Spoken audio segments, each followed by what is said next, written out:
con la atribución de bonos como un esfuerzo para hacer un apoyo económico por parte del Estado a las personas que se han visto afectadas en sus ingresos, en su nivel de vida a causa de la pandemia. Por eso hemos invitado a dos economistas para que nos expliquen los alcances de este bono, la modalidad de aplicación y el impacto que puedan tener sobre la economía, porque si bien están destinados a aliviar los ingresos de los más vulnerables, el ministro de Economía, Pedro Franque, nos ha dicho también que al mismo tiempo estos más de 5.000 millones de soles contribuirán a dinamizar la economía, estimulando la demanda y en consecuencia también la producción. Nuestros dos invitados son el economista Pablo Lavado, que es director de la maestría en economía de la Universidad del Pacífico, y el economista Hugo Ñopo, investigador principal de GRADE. Muy buenos días, señores economistas. Buenos días, Fernando, mucho gusto. Buenos días. Buenos días, Fernando, Hugo, ¿qué tal? Buenos días. Quisiera comenzar pidiéndole a Pablo Lavado una explicación general sobre el monto, el número de los destinatarios y la modalidad a través de la cual se va a hacer llegar este bono, porque han habido informaciones que no han dejado claridad en todos los casos. Si nos da los datos básicos de este plan, que debe ser implementado desde la próxima semana, podemos comenzar con una base sólida, digamos. Sí, muchas gracias, buenos días a todos. Este bono se va a entregar de manera individual, un monto de 350 soles, y va a alcanzar a aproximadamente 13.5 millones de individuos, que representan a 7.9 millones de hogares. El esfuerzo fiscal que va a representar es de 5.145 millones de soles. Para ello se va a facilitar, se van a utilizar los programas sociales del 65 juntos y también se van a abrir cuentas en el Banco de la Nación con el DNI de las personas, de tal manera que se pueda depositar el dinero a las cuentas y las personas no tengan la necesidad de ir a los bancos. De acuerdo. Hugo Ñopo, ¿quiere usted hacer alguna precisión a estos datos de base? O bien yo le pregunto directamente, ¿qué relación hay entre estos bonos y los programas sociales que existen en nuestro país desde hace varios años, a los que ha hecho referencia también Pablo Lavado? Bueno, están coordinados, ¿no? Porque el anuncio que se ha hecho es de una distribución de bonos en 4 grupos, siendo el primer grupo precisamente el de los beneficiarios de estos programas sociales, Pensión 65, Juntos y Contigo. Esto es importante también porque no todos los peruanos, no todos los hogares peruanos van a recibir el bono pronto o inmediatamente. Se han diseñado estos 4 grupos que en el transcurso de los próximos meses van a comenzar a recibir el bono. Los primeros serán los beneficiarios de estos programas sociales que recibirán el bono en septiembre, se ha dicho. Y los otros grupos, los que tienen cuentas bancarias, los que no tienen cuentas bancarias y los que viven en comunidades sin conexión a las redes bancarias, recibirán secuencialmente en los meses siguientes. Con esto debería esperarse que hacia diciembre se termine de pagar este bono para todos los hogares. Eso es importante también para que los hogares de alguna manera programen la posibilidad de este ingreso futuro. Como buenos economistas, ustedes escuchan ambos las críticas que se hacen a las teorías, a las ideas, a las propuestas que ustedes defienden.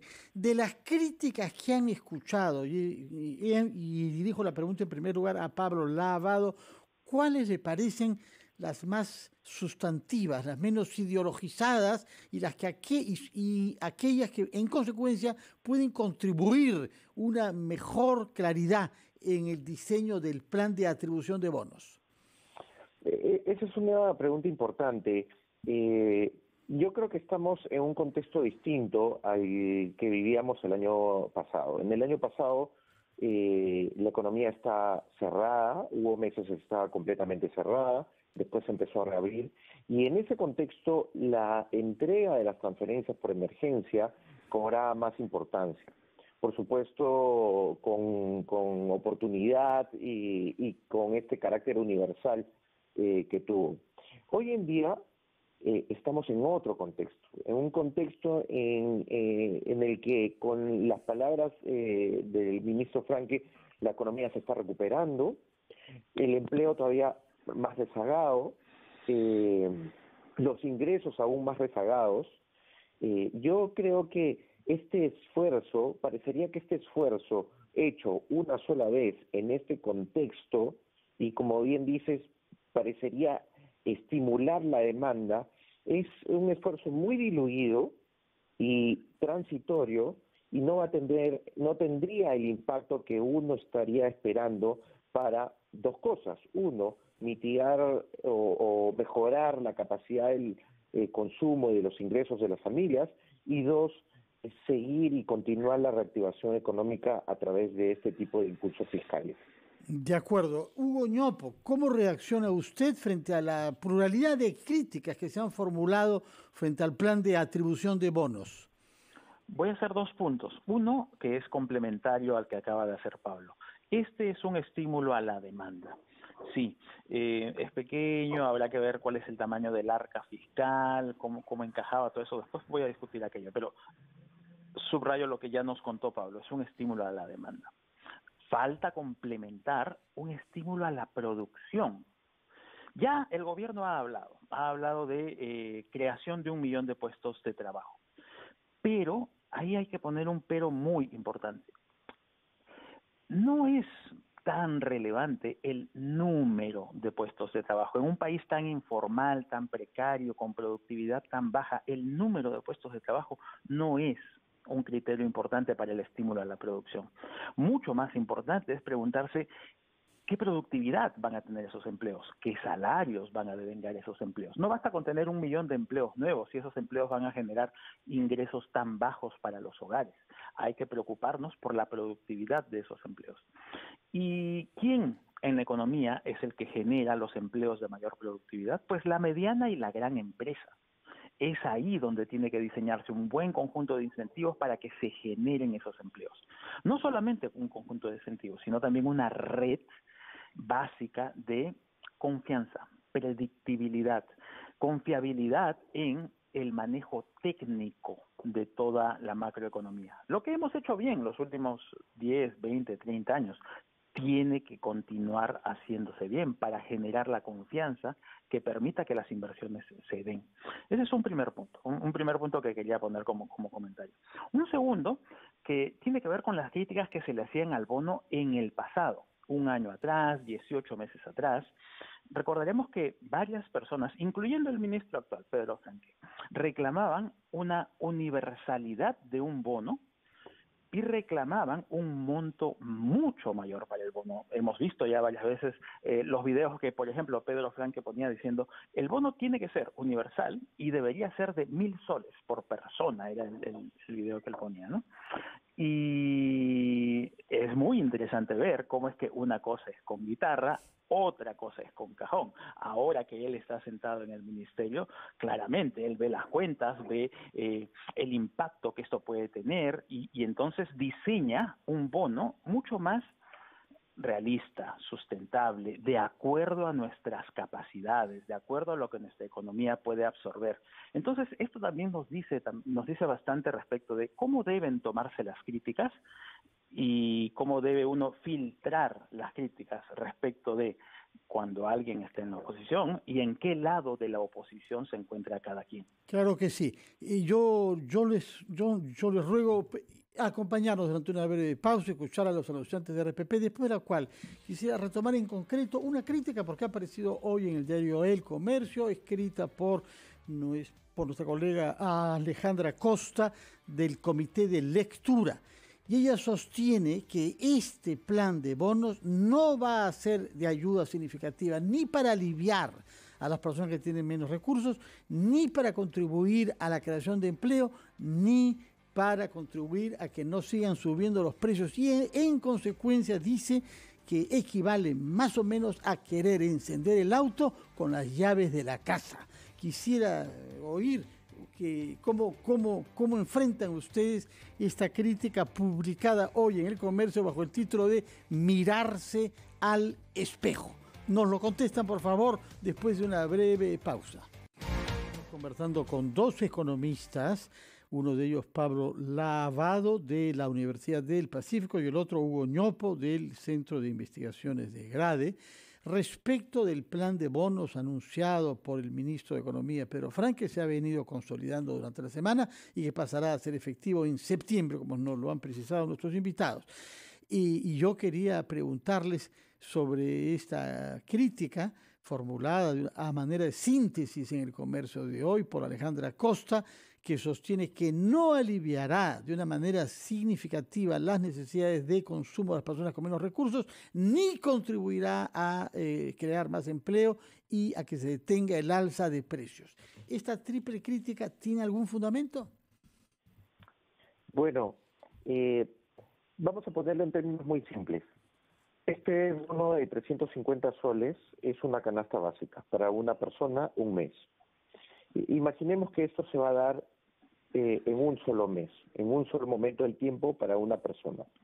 Significaría que para esas 13.5 millones de personas las estamos sacando automáticamente de la pobreza. Ese mes la pobreza cae significativamente.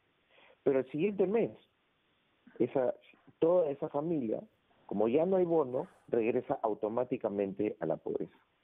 Entonces, ¿qué es lo que la crítica, la fuente de la crítica es esa?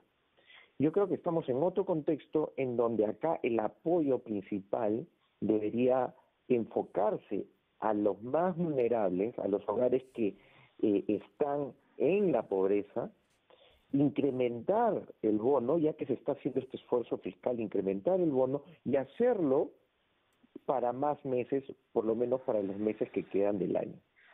Ahí estás generando un impacto en el consumo de las familias más pobres. Y en las otras familias que están empezando a reactivar su economía a través del empleo, el fomento de la inversión privada, como decía Hugo, las medianas y las grandes empresas, pero también las pequeñas empresas porque son generadoras de autoempleo, ¿no? Las pequeñas empresas probablemente son familiares, a esas también darles incentivos, facilidades en el capital de trabajo, y esto es un punto importante porque el bono es consumo. En cambio, capital de trabajo significa inversión, reinversión, y que se va a traducir en ventas y en beneficios en el mediano y en el largo plazo. Hugo Ñopo. Sí, la crítica más importante es esta que ya habíamos adelantado. Este va a ser un shock de oferta, pequeño, insuficiente, subrayo lo que acaba de decir Pablo, muy acotado en el tiempo, pero tiene que complementarse con estos shocks de producción, estos shocks productivos, hacer que la economía comience a producir más. Y yo nuevamente quiero insistir, no basta con que genere más empleos. Lo que tenemos que preocuparnos, aquello en lo que tenemos que enfocarnos es que cada empleo sea más productivo. Esto permitirá devengar mejores ingresos, va a permitir formalizar más empleos, va a permitir tener una empleabilidad digna para las personas. Por ahí están los faltantes del momento. Pero ¿qué políticas públicas pueden ser diseñadas y aplicadas para promover precisamente eso que usted ha mencionado, señor Opo, creación de empleos dignos? ¿Dónde, en qué país podemos inspirarnos? ¿Qué otra experiencia podemos ver para resolver el problema por la raíz? Porque efectivamente dar bonos no hubiera debido ser el objetivo final, es algo supletorio. Se hace porque no podemos crear empleo y porque hay personas que están sufriendo la falta de ingresos desde hace mucho tiempo. El ministro lo ha dicho claramente así. Si él pudiera hacer otra cosa, lo haría. Se hace esto a falta de la posibilidad de una política dirigida a la capacidad de generar empleo. ¿Qué se puede hacer? ¿Qué buenas experiencias hay en otros países de las que podamos inspirarnos para promover efectivamente el empleo digno? La primera buena experiencia que hay que mirar es la de nosotros mismos, mirarnos en el espejo de nuestro pasado. Antes había una predictibilidad y una solidez técnica en el manejo de la economía. Estamos perdiendo eso y es importante recuperar, porque sin ello no hay inversión, y si no hay inversión no se generan los puestos de empleo. Si no hay esa predictibilidad y esa solidez técnica hoy, no vamos a tener esas inversiones que necesitamos. Pero sobre eso hay que montar una nueva capa, una capa adicional. ¿De qué? De simplificación y facilidad para la creación de estos empleos. Tiene que ver con SUNAT, tiene que ver con los municipios distritales y provinciales, tiene que ver con defensa civil, tiene que ver con todos los organismos que suman filigranas de complejidades a lo que significa crear un negocio, crear un generador de empleos. Por ahí van los cambios necesarios. Pablo, y después hay que pensar en un cambio ya más radical y de mediano largo plazo, que es, hoy en día tenemos una economía donde se tasa al trabajo de una manera bastante onerosa. Y varios de los costos, de los sobrecostos salariales que se ponen en el empleo, son redundantes. Porque, por ejemplo, veamos, ahora a raíz de la pandemia se ha generalizado la idea de la necesidad de una cobertura universal en salud. Cubrir a todos los peruanos frente a riesgos de salud, independientemente de que tenga empleo, no tenga empleo, de que su empleo sea formal o no, hay que cubrir a todos. Y si ya existiese ese seguro universal de salud, ¿qué sentido tiene volver a cobrarlo a un subconjunto de trabajadores, los trabajadores formales? Ahí se está generando una superposición de tasas que generan incentivos perversos, distorsiona la economía. Justamente alrededor de eso acabamos de sacar un documento de trabajo en grade que después puedo invitar a todos a que lean, acerca de este conjunto de buenas intenciones que no necesariamente llevan a buenos resultados a la hora de diseñar incentivos en los mercados de trabajo. A ver si nos pone algunos ejemplos. Después este documento parece interesante, nos dirá cómo se llama y cómo se puede acceder a él. Pero la palabra la tiene Pablo Lavado, quien debe contestar a este mismo desafío.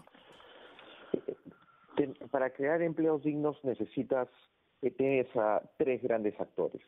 Tienes al Estado, tienes a los empleadores y tienes a los trabajadores.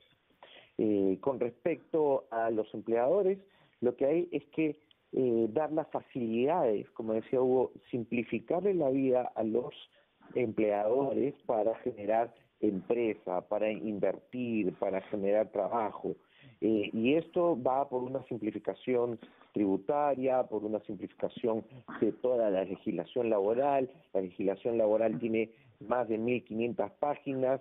Fíjate quién cumple a detalle las 1.500 páginas, y eso significa un costo elevadísimo para las pequeñas y las medianas empresas. Está el sector de los trabajadores.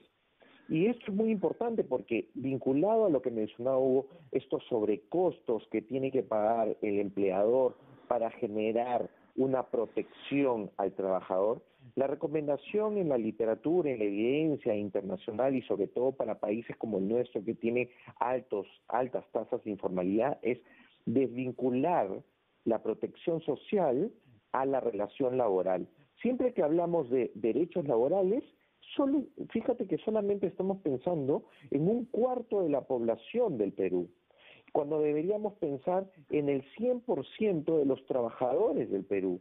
¿Cómo generar un sistema de protección social a los trabajadores que les brinde salud, que les brinde un seguro contra shock de ingresos y que les brinde pensiones dignas, independientemente de si son trabajadores dependientes o independientes?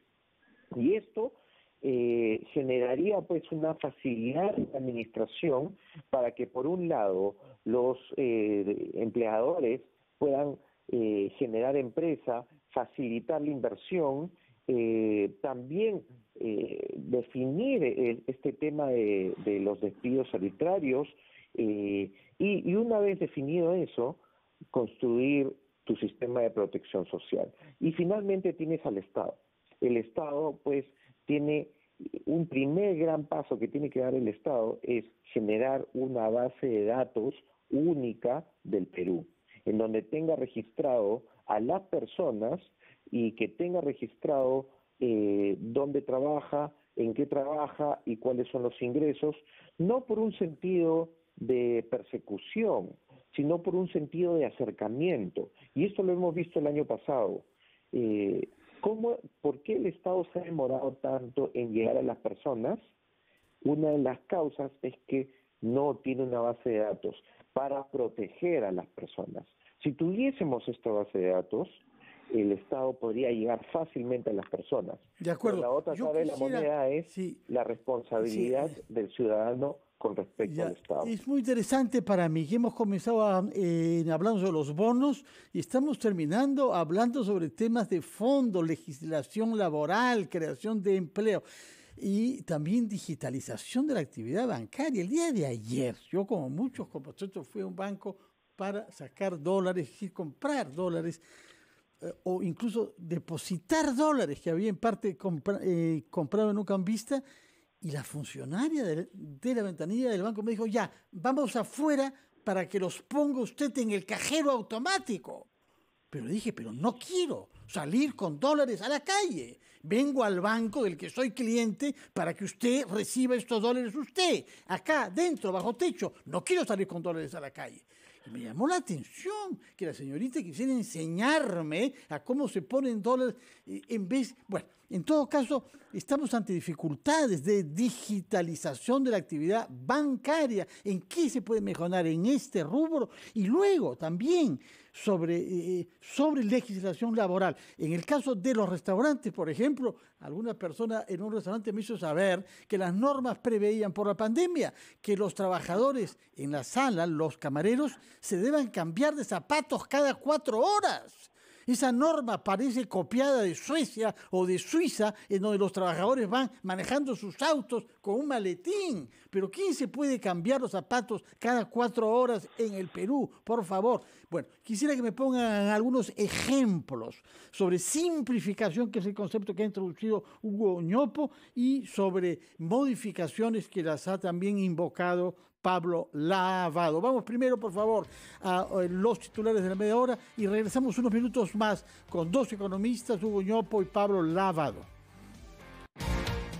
Estamos conversando con 2 economistas, Pablo Lavado y Hugo Ñopo, a propósito del plan de distribución de bonos, el Yanapay, que debe llevarse a la práctica desde septiembre próximo, y hemos tratado de ubicarlo en el contexto de los retos económicos de nuestro país y hemos terminado hablando sobre simplificación administrativa y sobre costos laborales. Sobre simplificación, quisiera que nos digan, por favor, con precisión, qué cosas pueden ser simplificadas y si la actitud que la administración sigue teniendo frente a alguien que se presenta a sus servicios para constituir una nueva empresa es a priori hostil o hacer dificultades, o si estamos viéndonos ganados por el espíritu de bienvenido, señor, qué buena noticia, que usted quiere abrir una empresa, aquí estoy para servirlo. ¿Cuál es la actitud del que quiere crear una empresa? ¿Teme lo primero o vive lo segundo? Eso, Fernando, eso segundo. Ahora, este diagnóstico ya ha existido hace algunos años aquí en el Perú y se han hecho simplificaciones y unificaciones de los sistemas para tener ventanillas únicas para las micro y pequeñas empresas, pero no para las medianas y grandes empresas. Entonces, ¿qué sucede? Si alguien quiere poner un micronegocio, sí tiene unas tarifas más rebajadas, la posibilidad de tener un régimen simplificado y tal. Pero cuando quiere crecer, cuando quiere comenzar a ganar productividad y crecer, entonces ya se topa con un techo, porque ahí es donde tiene que entrar a un régimen general, hay un cambio de régimen, cambian las tasas, cambian los incentivos, cambia toda la normatividad y se hace tan engorrosa, como nos contaba Pablo, una legislación laboral que tiene 1.800 páginas, resulta que entonces ya ese microempresario no la puede administrar, necesita contratar un abogado, un contador, un equipo a cargo de ello, y todo eso implica costos directos financieros a SUNAT, a quien hay que pagarle más, etcétera, a los municipios a quienes hay que pagarle más también, pero estos costos cognitivos y administrativos de conocer esta normativa engorrosa. Entonces, no solamente hay una limitación a la posibilidad de generar negocio, sino que más importante que eso, hay una limitación a la posibilidad de crecer. Los desincentivos al crecimiento de las empresas son de forma tal que si hoy alguien va a SUNAT y se pregunta ¿cuántos RUC hay? Bueno, va a encontrar varios millones de RUC. 95% de esos RUC registrados hoy en SUNAT corresponden a empresas que tienen 5 o menos trabajadores. Tan solo el 2 o 3% corresponde a empresas medianas y otro 2% o poco menos corresponde a empresas grandes. Tenemos un enanismo empresarial que le causa muchísimo daño a nuestra productividad agregada. Claro que sí. Pablo Lavado, ¿comparte usted el diagnóstico que nos ha hecho Hugo Ñuapo sobre la relativa facilidad para registrar microempresas y las dificultades que aumentan a medida que las empresas aumentan en volumen y en productividad? Efectivamente, hay dificultades, sobre todo de aquellas empresas productivas, porque entendamos que el mercado laboral es un poco complicado. Las empresas, la informalidad en el Perú es multidimensional. Podríamos decir dos grandes factores. Uno es baja productividad y a ellos hay que brindarles soluciones de largo plazo. Y a las que hace referencia Hugo son las de corto plazo, en donde la simplificación de la administración, de la tributación, podría incentivar a que estas empresas que quieran crecer sigan creciendo. Pero el problema es que hay hitos en ese crecimiento en donde empiezan a incrementarse los costos de gerenciar una empresa. Hay un estudio que acaba de salir hace poco en donde menciona que la provisión de contadores, marqueteros y, ¿por qué no, abogados, ayuda a incrementar la productividad de las micro y pequeñas empresas? Le estás dando ahí ya no solamente una disminución de los costos de registro, sino también ayuda en el mantenimiento de la empresa. Y con respecto al caso del restaurante que mencionaste, es muy importante porque aquí ya la simplificación administrativa no solamente va a ser responsabilidad del Ejecutivo, sino también de los gobiernos locales. En un trabajo que estuvimos haciendo con Produce y el ministro Chicoma, nos dábamos cuenta que los costos asociados para operar los comercios y los restaurantes a veces son impuestos por los mismos restaurantes, y sobre todo en la pandemia hubo una heterogeneidad de normas, una variedad de normas impuestas municipio por municipio, y te dabas cuenta que aquellos municipios que podían impulsar más la economía eran aquellos municipios que pedían mayor cumplimiento de más normas. Entonces, esto también genera un escollo para la producción. Muchas gracias. La verdad es que se abren muchos temas nuevos. Es importante vincular el tema, naturalmente, de los bonos con el contexto general de lo que permitirá que cada uno pueda alimentar a su familia sin tener que contar con el Estado para responder a necesidades básicas. Muchas gracias por su presencia, Hugo Ñuapo y Pablo Lavado. Espero que tengamos ocasión de hablar más ampliamente sobre estos temas de economía en nuestro país.